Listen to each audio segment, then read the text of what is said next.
So I think we're going to get started as everyone settles in. It's really fantastic to see such a packed house. I'm Jordan Carter, curator and co-head of the curatorial department here at DIA. And before we kick off this conversation for the occasion of the opening of Renée Green, the Equator Has Moved, I want to start with a litany of thanks.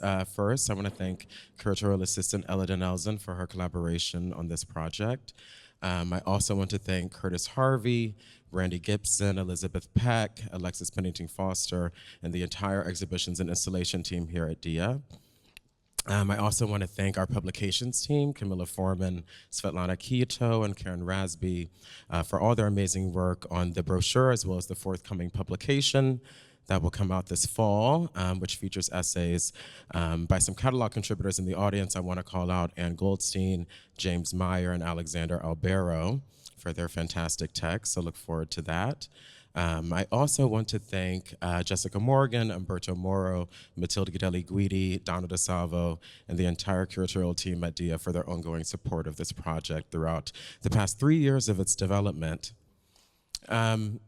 I guess just to start, I'm not going to read off Renée's extremely impressive bio and CV, but it is in the brochure. But I will say a few words just to introduce the practice before we begin our conversation. As many of you may know, since the late 1980s, Renée has produced densely layered knowledge-based work that really adapts strategies associated with minimal and conceptual art of the 1960s and 70s, but of course making it entirely her own. She has a uniquely recursive practice in which she combines and juxtaposes a range of materials, including archival and literary fragments, personal ephemera, speculative narratives, and her own extant work to really probe the porous boundaries between fact and fiction, public recollection, and personal memory. Her work very much so accumulates meaning as it travels through various institutional contexts, embracing a diasporic politics of site specificity, as I like to call it, and really implicating viewers into global networks of knowledge production and cultural circulation. This exhibition really constellates a variety of works throughout Green's life project, including early works from the late 1980s and early 90s, reimagined and works sort of reconsidered for this particular site, and newly commissioned works, in particular a brand new space poem and these new bichos. And you know, the work, the exhibition is cited in the central corridors of DIA Beacon, and you can sort of see it here as a nice backdrop to our conversation.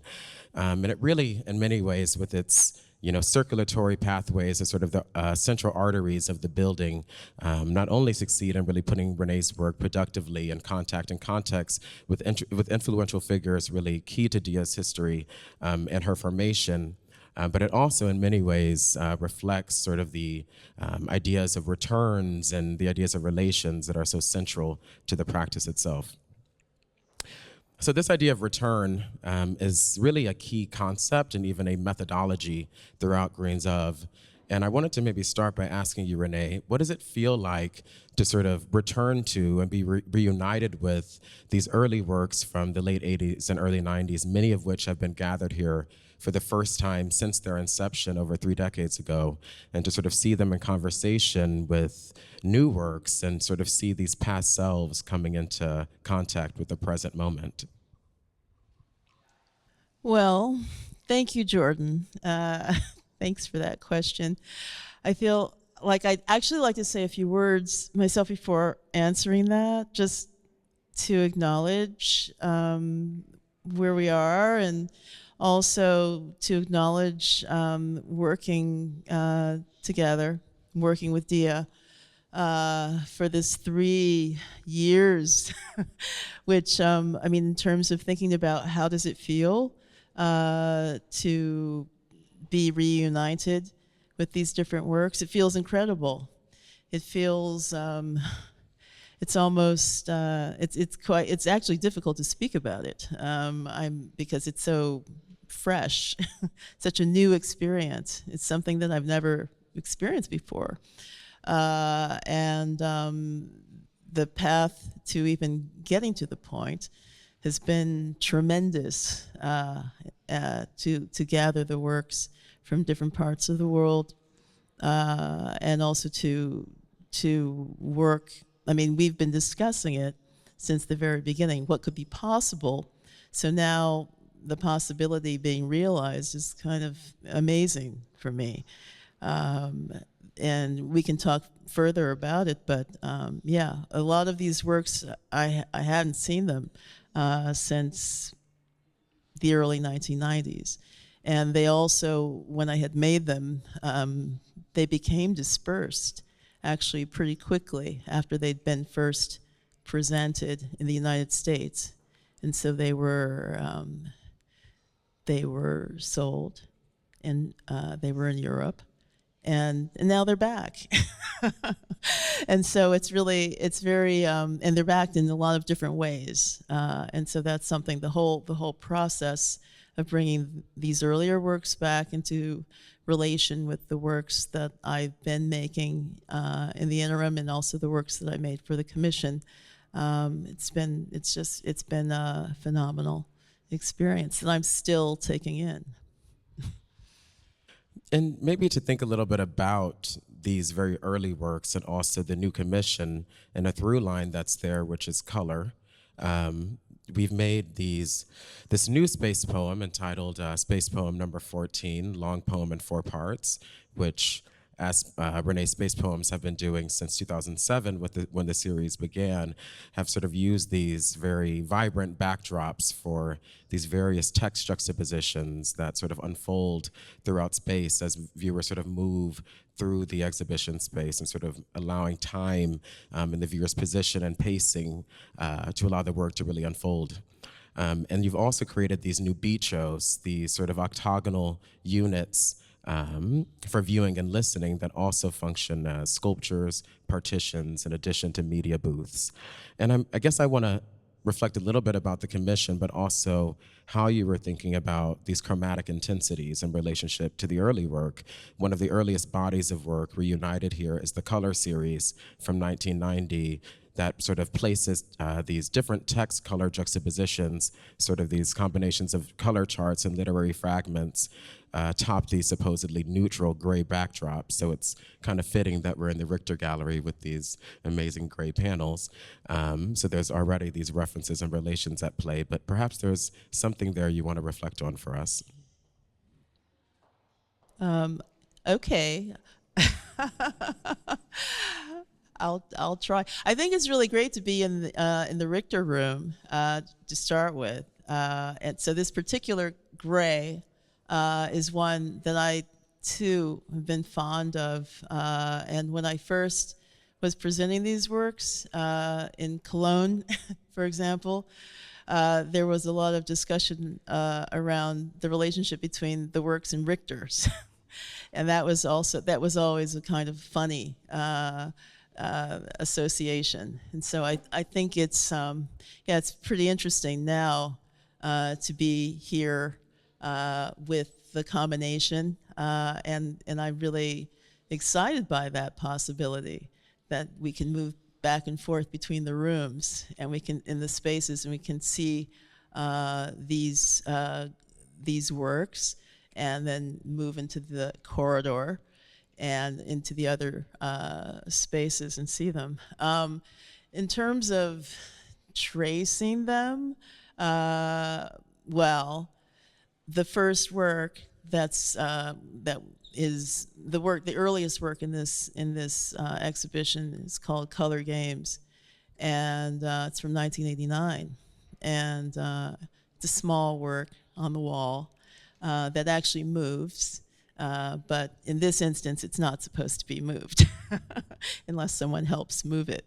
But it's interesting, I think, the whole combination between works that were made earlier for completely different situations, for smaller situations, like in Pat Hearn Gallery, and also, I mean, literally in the attic space, 3rd floor of the gallery. That's where some of these works were first presented, like the Pigskin Library, for example, the work with the tent. And so, yeah, it's been a really interesting process to learn from what your research has allowed, because that's another aspect that can be interesting to think about. What happens when works are historicized or they've been processed in a particular way and they're discussed and described, and then we actually see them in face to face, the difference between what happens in that instance. For me, it's everything comes back in terms of what the physical aspect was of actually making the works and what was involved in doing that. And so I think that one of the things that might be interesting now is to think about what's the range of how something is made, how it's thought, how it circulates, and how it's distributed. Those have been, now it's been like several decades of all of these kinds of processes that I've been engaging with. And so, but I don't find it to be anything that's broken, really. I think of it as a kind of ongoing internal conversation, as well as conversations with some of the artists also. Some of the ones who are in the collection here, and there are different instances of those conversations, even in the works themselves. I guess I want to talk a little bit about those conversations with various artists in the collection, because in many ways, this exhibition was presaged by your early investigations and sort of research in Solowit's collection as an undergraduate at Wesleyan University. Actually, your senior year in 1981, you were cataloging and researching the collection of Solowit, which was then housed at the Wadsworth Athenaeum towards the realization of an exhibition at Wesleyan. And you actually penned 3 texts for the attendant catalog on artists like Lawrence Weiner, Adrian Piper, and Sylvia Ply McMangold. And so I'm curious to hear from you, how conceptualism, conceptual art from that early moment began to sort of influence or sort of give you possibilities as to how you wanted to position yourself as an artist and maker.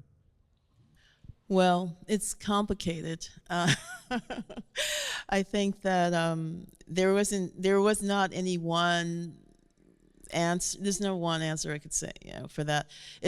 There are a lot of different layers that were involved. I think when it's possible to actually have contact with works, that really affects the ways in which you can think about them differently. So it's much different than reading about them.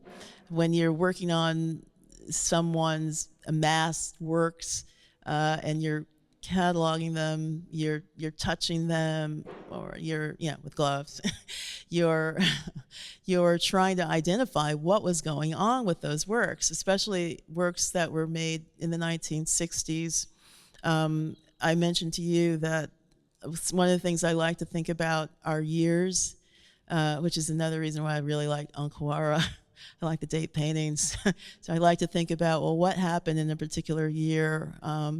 Was I born in that year? When did those things actually start to happen? And so I think that whole process of working on something like the Lewitt collection as a 20 and a 21-year-old was very significant in terms of just being able to see things. I worked on Adrian Piper's work, Lawrence Weiner's work. I've worked on all of the collection, all of these different works that many of them had not been shown in the United States that much, and a lot of things were ephemera as well. And so this is all a part of the whole kind of formation of becoming familiar, as well as having a lot of questions about the works too. And one instance is even in one of the sound works that's in this exhibition, well, a few different ones. One referencing like Mel Bachner, Serial Attitude, or Solowit's sentences on conceptual art. It's sort of like those things, for me, saying them aloud became something like a strange chant or some kind of weird questioning around that could be thought in different ways. than taken literally. So yeah, I think that there are a lot of jumping off points that came from that, but it's sort of an ongoing conversation with them. It's sort of like revisiting them again and again and again and thinking about them in different ways through time. Thinking about time, evokes the title of the exhibition, The Equator Has Moved, which really, I think, is about time, the passage of time, context over time, but it also sort of evokes this idea of geospatiality and sort of projections and imaginings of place. So I wanted to think, in addition to color, one of the other through lines or sort of thematic touch points as we were assembling this checklist was the notion of landscape and site, which of course triangulate with DIA in its own programmatic history. So I was curious, to talk about, in particular, two works, Peak and Pigskin Library, and this moment in 1991, your first exhibition at Pat Hearn Gallery that they were included in, called Vista Vision, Landscape of Desire. Could you speak a little bit about that particular exhibition? Well, I can try. I find it very difficult to go back in time and to try to reconstruct anything. Yet, I'm constantly revisiting and writing or making work in relation to it. When you were saying the title of this exhibition, I was thinking about plate tectonics and continents, because that's actually, that was something that I was really interested in even then, or earlier than then, in the early 80s, just thinking about that, thinking about different natural disasters and volcanic eruptions and different things like that. So Peak and Pigskin Library, this is sort of, both of these works emerged around the early 90s, late 80s, early 90s when I made them. In terms of trying to think about what was my frame of mind, I think that looking at, the Ansel Adams photograph is referenced there, but often I have it's almost like jokes or something humorous sometimes in relationship to reading something or watching something or wondering about it. And so wondering also about things that are monumental. And the landscape photography, for example, of Ansel Adams was something that I thought, okay, that's interesting. What about if it were, what about an imaginary ascent to it up a minimal structure? Or, thinking about, well, what is it about looking at something from a distance or up close through different lenses makes it visible or not? And then what is it you see? What is it you can see in a landscape photograph? One of the things that I was really interested in at the time were images that I was finding in old books, black and white photographs that had to do with expeditions in Africa, for example, and seeing whether in the descriptions of the landscape, often there would be some image of a person, like a figure, but really, really, really small. And I was using magnifying glass to actually see who was that person, what were they doing? Usually they were laboring in some way. But there would be, and also different photographs of Latin America, Brazil, different things from 19th century that were expeditions. And so I'm pretty fascinated by, well, what happens during those expeditions of trying to find a location or a territory or resources or something like that. And so, so from reading these kinds of books, looking at these kinds of things, which had images, that's how I was starting to work on that work. And then the Theodore Roosevelt, a book about the African game, his memoir about a hunt in Africa was a sort of like spark for the Pigskin Library, because I thought it was so fascinating that he wanted to have a library of literature with him, accompanying him, but he didn't want it to get bloody or dirty or he knew it would get bloody and dirty, and so he wanted to have pigskin be the material that would cover the books to protect the books. So yeah, I mean, things like that had to do with very logistical aspects of, say, even, yeah, exploring in a place to locate botanical samples or other kinds of examples of hunting and things like that. Those were things that I was thinking about at that particular time. You've mentioned reading quite a bit, and I feel like reading is a part of the practice, and in many ways, throughout the exhibition, there are literary excerpts both floating and incorporated into various works, and within moving image works are read aloud in the sound works, and in many ways they function as an interface with elsewhere, and I think you sort of transport yourself through reading at times, and therefore transport others through these associations that they bring into the gallery and within the compositions and so forth.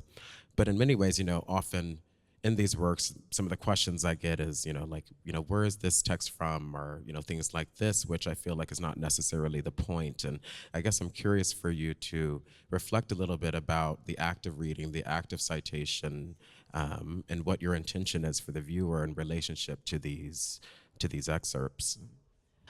Sure. Well, I think that people read in a lot of different kinds of ways.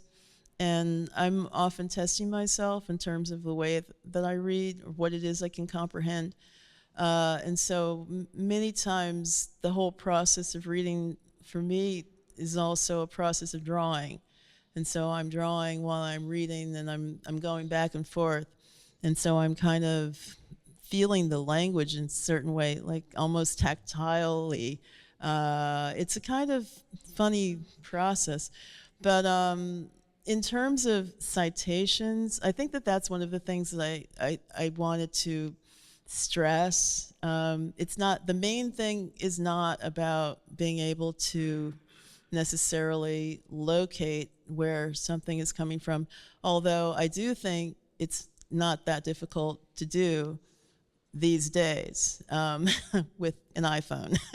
And that's that's one of the things that's possible with the works. And so, but I'm curious about how people will respond to different things, or myself also.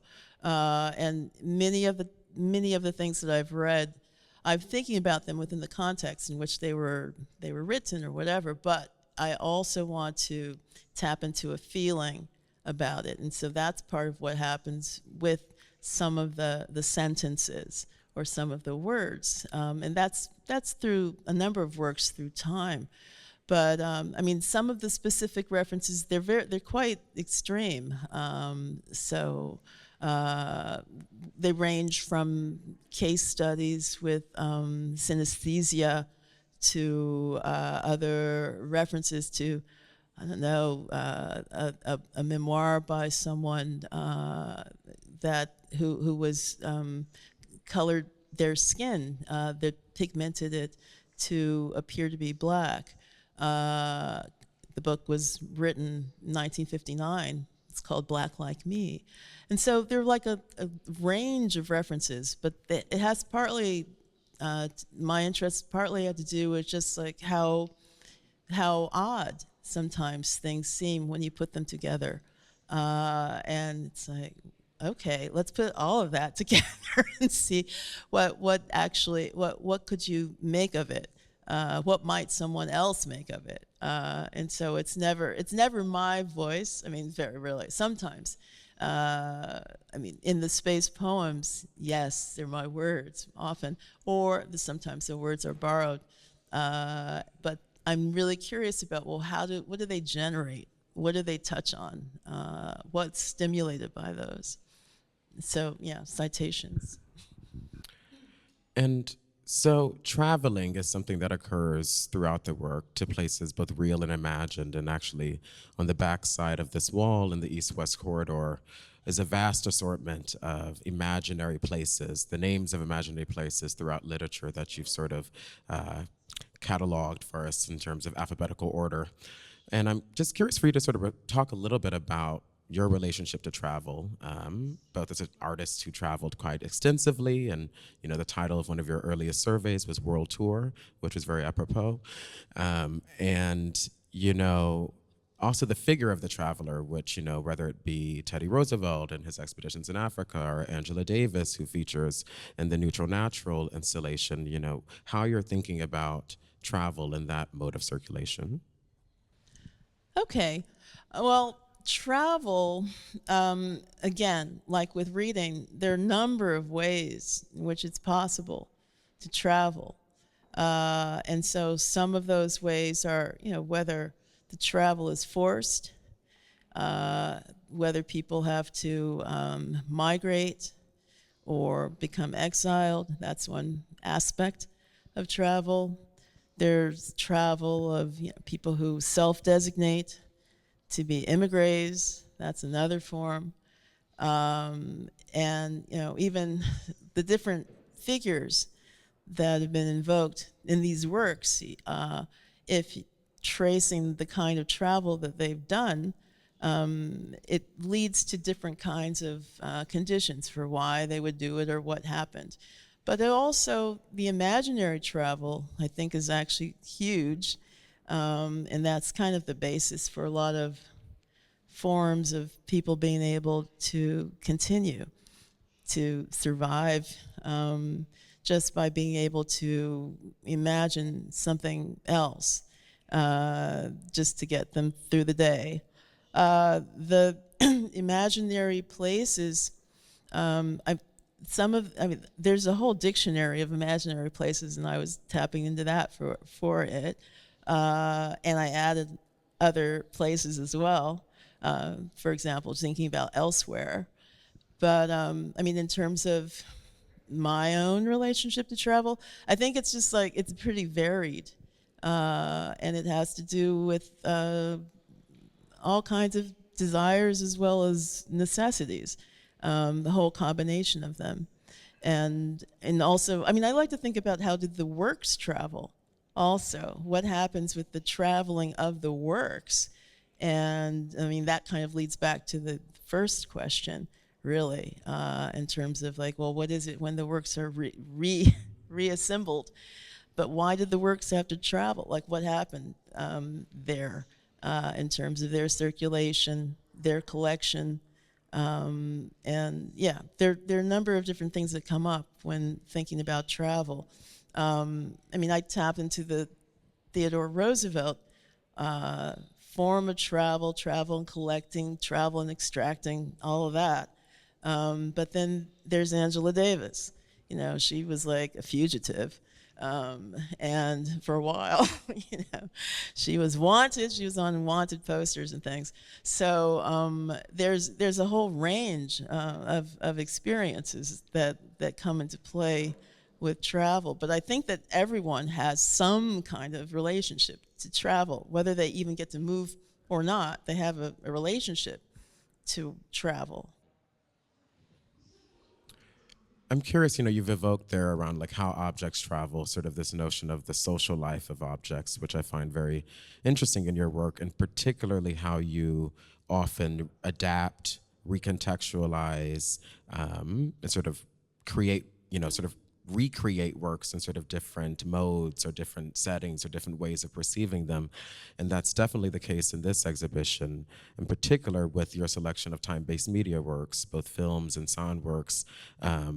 The film works in particular that are shown often in installation environments or sort of in darkened film rooms or black boxes, if you will, but are here sort of shown within these bicho structures and sort of also within the context of natural light, which I think is a really exciting new setting for them. So I guess I wanted to hear a little bit about what it means for you you actually teach a course about sort of film and migration. I'm forgetting the exact title, but I teach 2 courses at MIT. But one in dealing with that. One circulating circuits, and the other one is no, actually, that one I'm not teaching any longer. I'm teaching one. It's called cinematic migrations, and the other one's called synchronizations of senses. And I have to welcome those who took those courses who are here joining today. Very happy to see you all. But yeah, maybe just to hear a bit about, for you, your impulse to sort of see media migrate between different formats, between different sites, very different contexts for viewing and listening them, and sort of what your intention there is. Okay, I like that question. Well, I think that in terms of the senses, the ways in which they cross, that this is something that's pretty stimulating, I think. And so I mentioned synesthesia. I think that there's probably like a whole scale in which people might have some relationship to those sorts of, the sensations or their perceptions, what happens with those, how something can kind of maybe bleed into something else. I'm interested in the ways that I was mentioning earlier today in one of the walkthroughs about translation. And I think that a lot of what I'm engaged with has to do with forms of translation. It's sort of like the way that a language can be thought about, like if you're translating it, or we're trying to find a form of how it can be transmitted. I think that happens in a number of ways, even between sounds and colors, tastes, different kinds of things that occur. And I mean, I'm not going to go into the details about that right now, but still, I think that there are a lot of things that, in terms of making a form or distilling what happens, that's a form of translation. When you're drawing, like I was mentioning, drawing and reading, trying to understand what it is that one's reading, to draw it, and it's hard to describe what that means, but it is something that can happen. That if you were to try to do that, what would that look like? Would somebody else be able to recognize it? And so with translation, that's also something that happens of forms, and whatever it is, how is it? Is there something that's repeated? Is there something that's a shape or a color or something that's recognizable, and that other people would also acknowledge that and recognize it in some way? So these are just questions in terms of thinking about all of this crossing between things. But I mean, synchronizations of senses is actually a reference to Sergei Eisenstein chapter in the film sense. And it's an interesting one in terms of thinking about the beginnings of cinema and how the sound and the image coalesce, or what happens when you combine them, and how that occurs in terms of rhythm and movement. So there are all of these different aspects that occur. So in terms of an exhibition like this one, using the sound, having sound, spatial, sonic bichos, spatial bichos, media bichos, all of those being different kinds of nodes within the space that it would be possible to stop in or observe in some way. They're almost like keys to the rest of the other parts in the exhibition. That's how I see them, in part. So you can enter into those, you hear the sound, you might watch part of a film or a whole film, and that gives you an indication about something else. While you're sitting in them, you might see something else. You might see a space poem, part of it, and make a connection between what's going on there and what you're watching. But all of those things are pretty intentional in terms of like making the decisions of where to put what in relation to what. And that's partly why it took so long. 3 years. Yes, very intentional. And I thought it actually might be interesting to chart a bit the genealogy of these bichos. And for those who are not aware, bichos is actually a reference to the neo-concrete artist Lygia Clark's bichos, these small hinged metal sculptures from the early 1960s that sort of offered a more radical mode of participation beyond the visual senses, in that viewers could interact with them and they did not have any sort of fixed composition, if you will. But you were also thinking about, you know, figures like Helio Tisica and his Perengoles, and sort of thinking about these wearable fabric sculptures and sort of ways in which viewers could, you know, have their full bodies sort of be part of the viewing experience, or the experience of perceiving these objects beyond the visual. But the bichos that we see here are actually, you know, you had, you know, first created the bichos in relationship to the MoMA Media Lounge, but that was actually coming out of these other units that were your standard octagonal units from Documenta in 2002. And I'm just curious for you to sort of talk a little bit, to sort of trace that genealogy and sort of that impetus to create these structures and how they've transformed to their placement here today. Sure. Yeah. I like thinking about, you know, what you've mentioned in terms of like this kind of trajectory of thinking about this kind of form.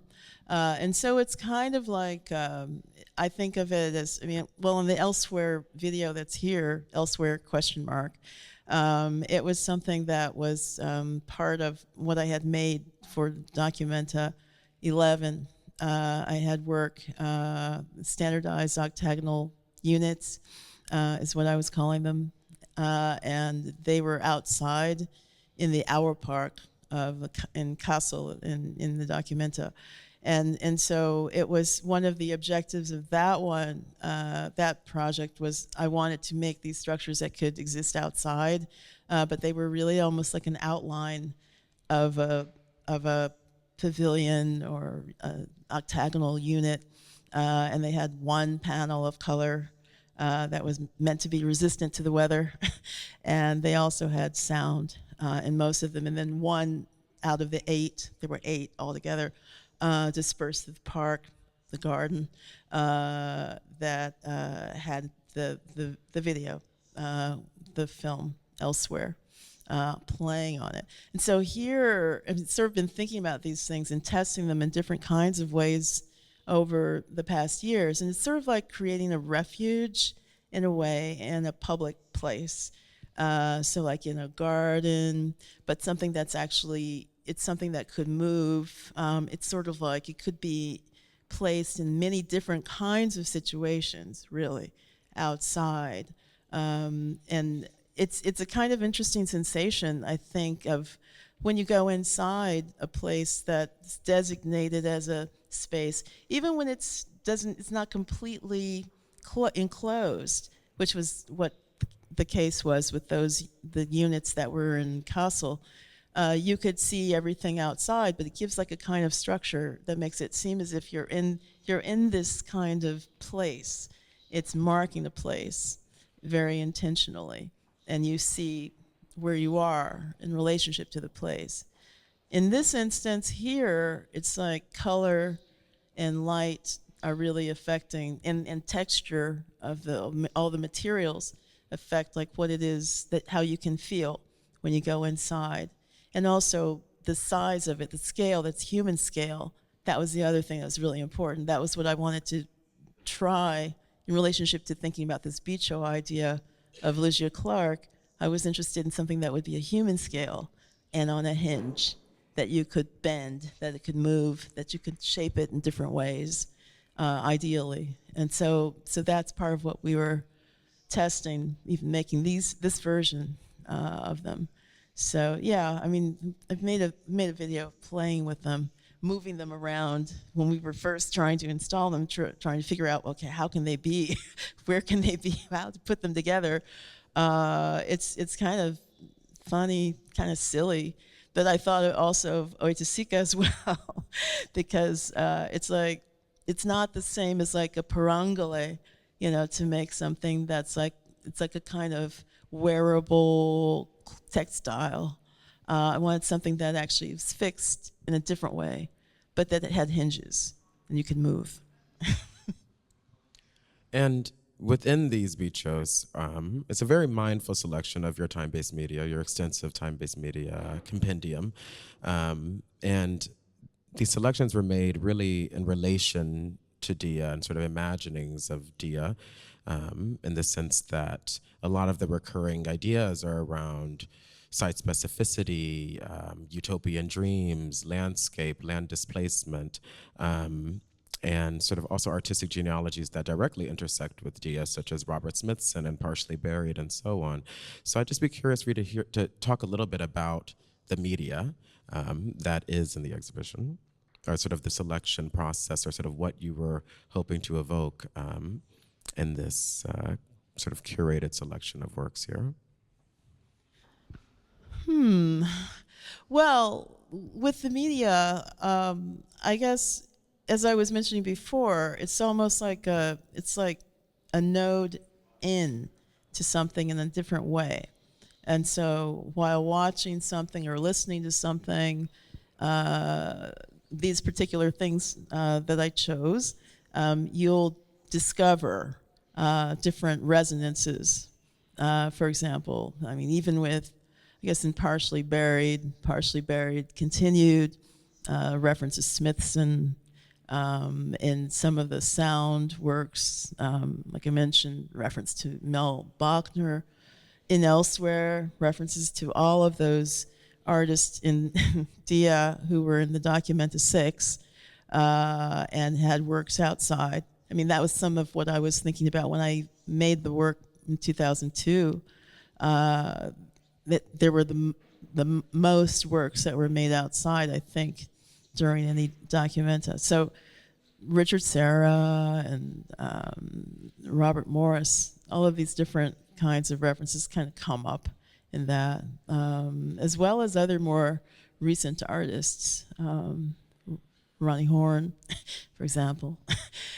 People emerge in these different works. And in the sound works, there's one reoccurring thing that we actually haven't talked about before, so I am asking you this off the cuff. And it's this sort of disembodied voice that is often whispering, quasi-intelligible, you have to really sort of listen to understand, like, what is that saying, or what's going on? And so I'm curious about this recurring whisper, and sort of what the sort of politics of intelligibility are there. Well,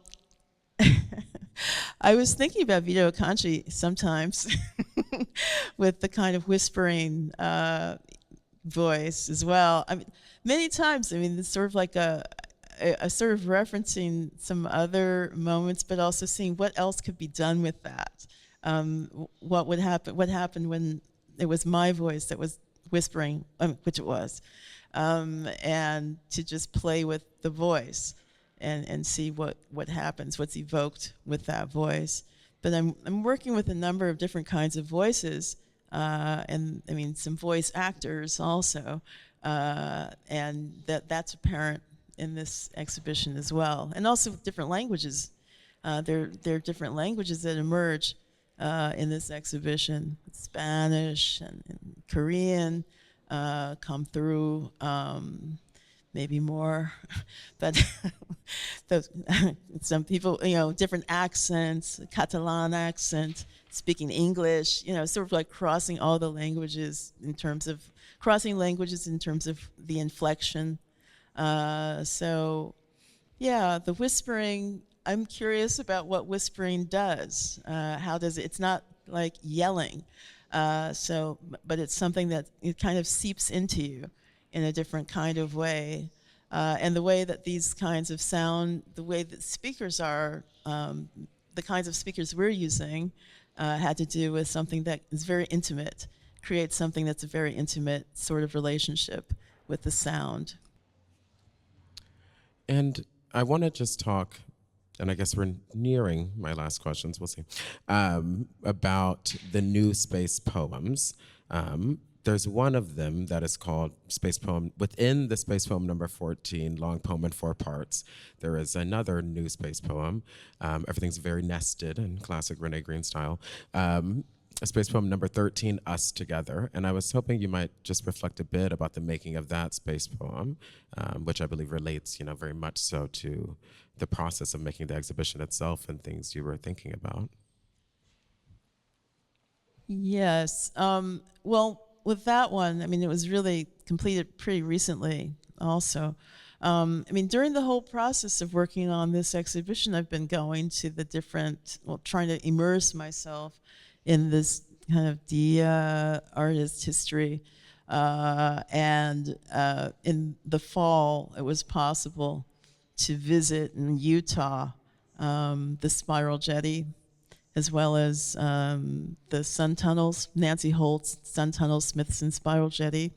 And this has been an ongoing kind of investigation, really, to just physically be in these sites and experience the climate, temperature, the erosion, all kinds of different things there, just the whole getting to the places.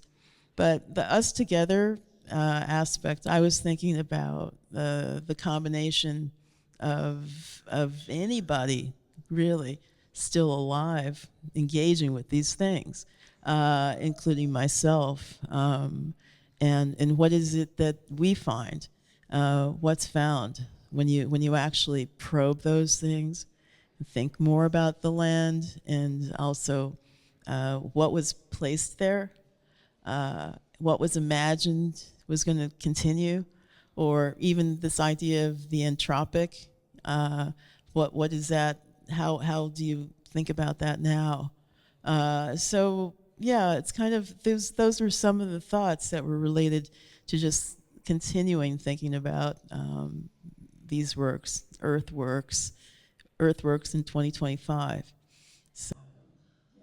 And then in relationship to landscape as well is space poem number 16, Tracing, which there is a new sort of material instantiation of in this exhibition, space poem number 16, Tracing excerpt, which actually takes the form of these enamel plaques. And this particular space poem sort of juxtaposes in alphabetical order the names of various vanished gardens, and in sequential timeline, the names of historical maps, though there's not necessarily any direct relationship between the two. But what I wanted to talk a little bit about in this new space poem is your drive still in 2025 to think about new materialities in which to translate your work into, because this is the very first time that you've worked in enamel, which I think also reminds me of some early conversations we had in the development of the exhibition around how many people perhaps mistake your work as sort of information loaded or like information heavy, or like this is information art, or like sort of an overfixation on, that aspect without really having maybe even ever seen some of the installations that they're writing about, or having seen much work in person. And this real intention to want to foreground the formal elements of the work, which are so strong, and the fact that this is an aesthetic practice. So I guess my question is one about materiality, both what drew you to want to engage with enamel, and sort of what sort of spurs your material investigations as you move forward today. Well, I would say, in a word, distillation. Really trying to distill things into something that might have a different kind of durability, even though it's not, I don't imagine that things are going to last forever. And in the process of working on this exhibition, it's been really interesting to engage with the conditions of works through time, and to observe what time does to works, to materials. And so I was interested in enamel as a kind of a durable material in a different kind of way, different than a textile, different than paint. I think about the ways that they react it's something that's baked, and also that's chemically changed in terms of the color when you're through the process. So it's complicated. It's not something that's easy to create the colors, for example. It's something that is very chemically based in terms of heat processes and things like that, and metals. So yeah, I was interested in that because I've made a version in a viscose fabric through like a textile firm in Italy, and so I wanted to try it in something else reflective and different kind of surface. But you know, when you mention these questions about information, I think that I'm very interested in this idea of what Gilles Deleuze called the percept. So a percept is something it's related to perception, but it's a thing. It's a form. It's something that we can perceive, but it's very specific. It's like a concept is related to philosophy. What was called a functive is related to something that functions, and a percept is related to our perceptions, and it's still something that's thought, and it's made. And so I think that's something that I continue to be interested in.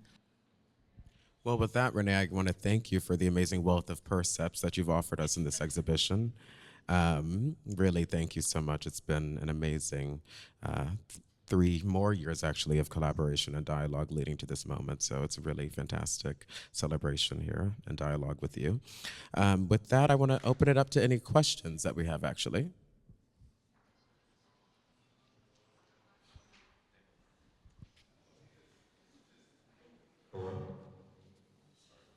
Thank you so much, Renee and Jordan. That was fantastic and so amazing to see here in your show.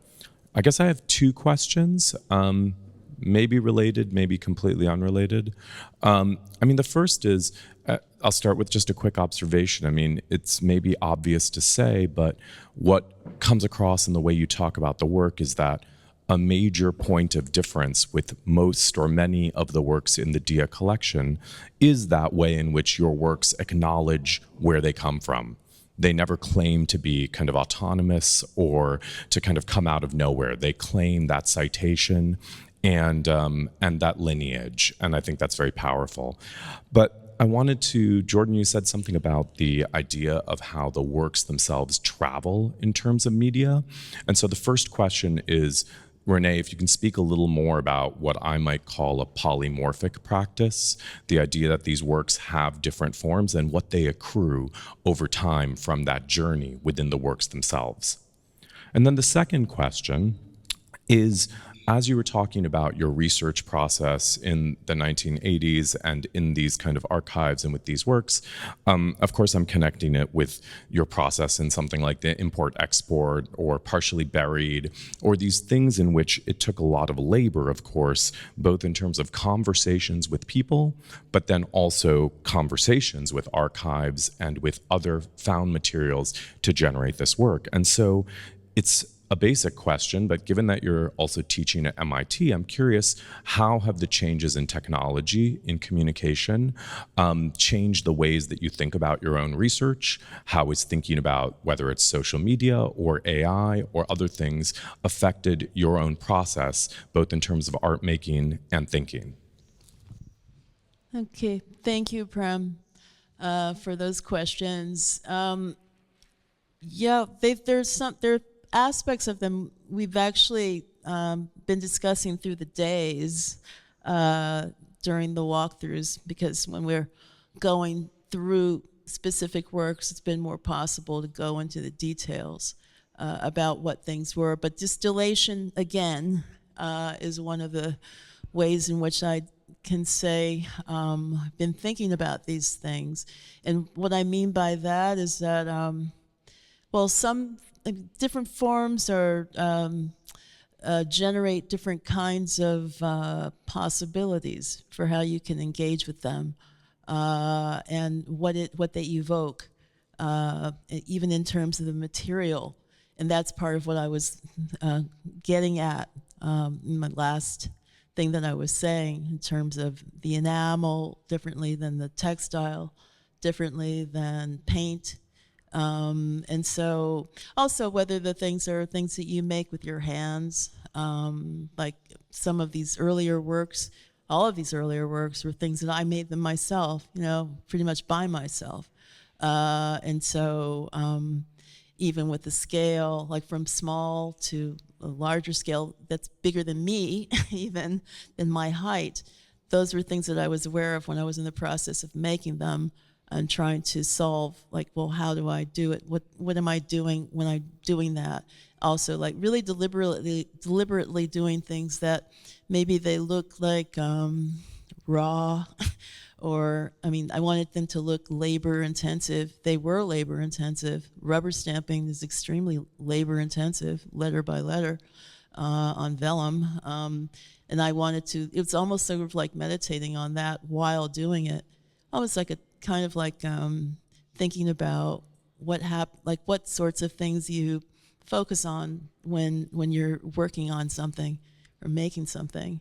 So there's that. What you were asking in terms of like with technology, I think of reading as a technology that's actually very underrated, that I continually try to bring back in the courses that I teach. So we try different experiments with reading as well as with drawing and writing, and also think in going into more information about cognitive aspects of what happens when you touch something, say it's a screen or it's paper. How does something actually, how is it transmitted into your brain differently based on its tactility, for example, or whether it's like light coming into your eyes or, from a screen, how is that affecting your memory processes? And so, I don't know, there are a lot of different aspects to consider with these different approaches. But part of what I like about the possibility of making this show here in these two corridors is to be able to have deep space, to be able to make something that could be traversed, that you could go at your own pace, anyone, and decide what do you stop at, what do you continue to pass or whatever. Do you sit for a moment? Do you pause? I always get tired in exhibitions and want a chance to take a break in some way, or do something else. It has a lot to do with also thinking about attention spans and me thinking about, well, what could that be? Like some things can be very durational and slow. Other things may be faster. But it's like a mood.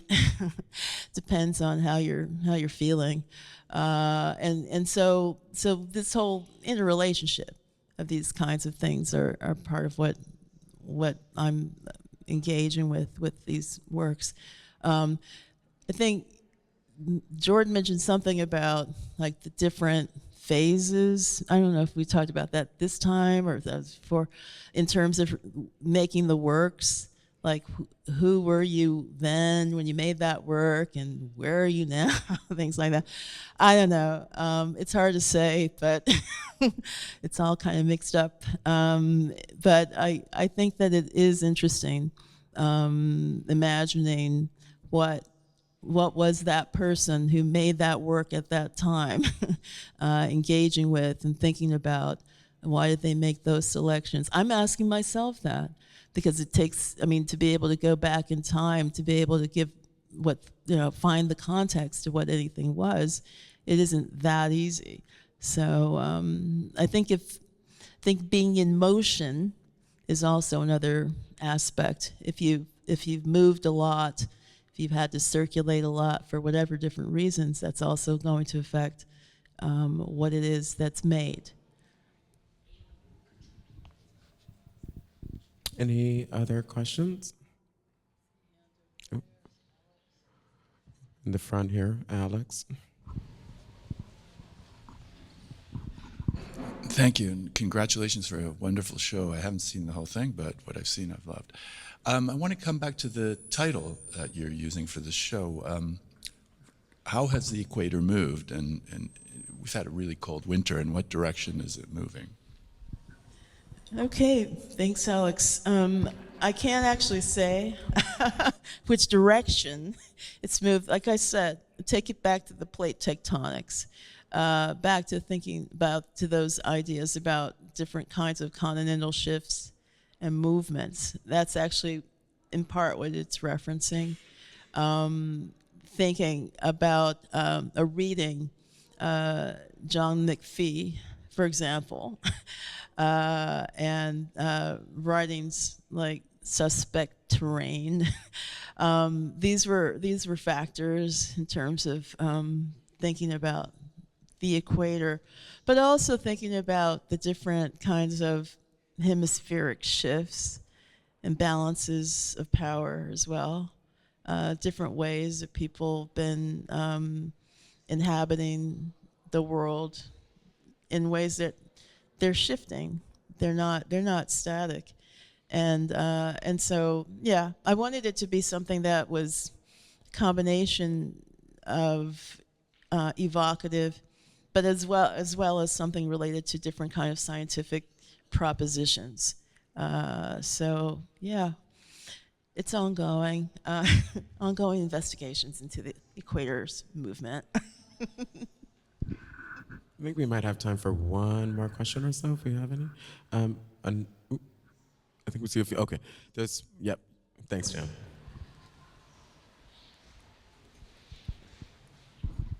Thank you for this beautiful conversation in the exhibit. I find incredibly provocative the juxtaposition of synesthesia and expeditionary maritime colonialism. And I wondered if you could say a little bit more about, within your practice, and maybe perhaps in this collective moment we're living, opportunities for therapeutic recovery through these sorts of practices. Okay, that's an interesting question. I haven't had that one before. I like it. I'll have to think about it further in terms of the combination. I think that, I mean, I'm actually curious about what others are thinking in terms of what is encountered, because that's been sort of interesting within just the past day, because it opened yesterday, getting feedback from people about what kinds of things it stimulates for them, because I think there's a range of what's possible, depending on your own perspective and experiences as well. So I will think about that in terms of what you've mentioned as something that's a kind of ongoing possibility for something to consider. I don't know. I'm kind of curious about other people. What do you think?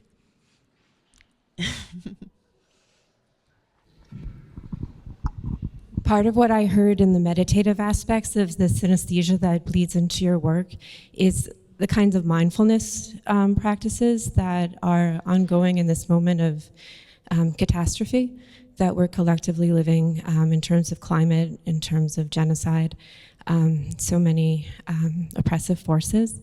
And it's fascinating to me the way that you're going back into a collective history and pulling on different threads. And the tactility and the ways that resonates with especially art therapy, but also meditation. So, I mean, that's where I'm coming from, and find very provocative in your work. Thank you. And I think we just have one more question here in the front, the young lady in yellow. We can...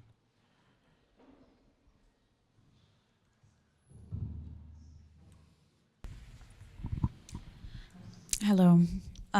This is my first time seeing your art, and I ran here right after seeing it, so I didn't get extensive time to see it, but some things that came to mind automatically was that the things hanging from the ceiling look like maps, and and like I went into the hexagon shaped spaces, and I wanted to.